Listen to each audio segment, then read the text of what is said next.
Hello guys, welcome back to the channel. Today I'm going to be covering a statics problem for you. In this case, we're given a force of 500 newtons acting on a point. We need to resolve that force into two components, one acting along this line A and the other one along this line B. So I'm going to walk you through the process of how you would do this.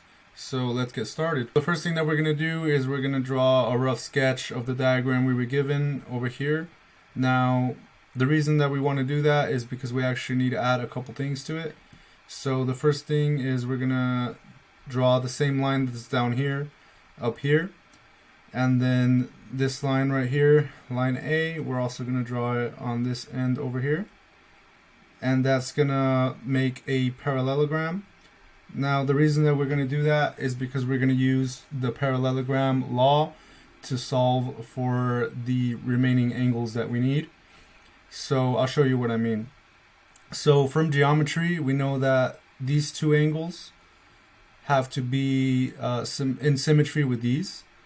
So for example, this angle here, we know it has to be 35 degrees because that corresponds with the 35-degree angle that's on this side of the parallelogram. And then this angle here has to be 30 degrees because that corresponds with the 30-degree angle that we have over here. Now finally, we're left with two triangles that compose the parallelogram, and as you know, a triangle is 180 degrees. So if we just do 180 degrees minus 35 degrees minus 30 degrees, that's going to give us 115 degrees for these obtuse angles right here. So I'll go ahead and write that in, 115 degrees, and then 115 degrees for this one. So the reason that we want to know all of these angles is because we're going to use the parallelogram law with the law of sines in order to solve our problem. So you can find the law of sines on page 37 of the FE reference manual. I'm going to put it right here for us for this problem, and I'll show you how we're going to use it. So we know that this right here is force B, this line, and then this line right here corresponds to the force A, which are acting along those lines. And the way that we use the law of sines to solve this is we can start off with the magnitude that we know, which is 500 newtons, over sine of, in this case, 115 degrees. The angle that you use in conjunction with the magnitude is going to be the angle that's directly across from the segment that you're using up here. So in this case, we're looking at this line, which represents a 500 Newton force, and the angle across from it is 115 degrees.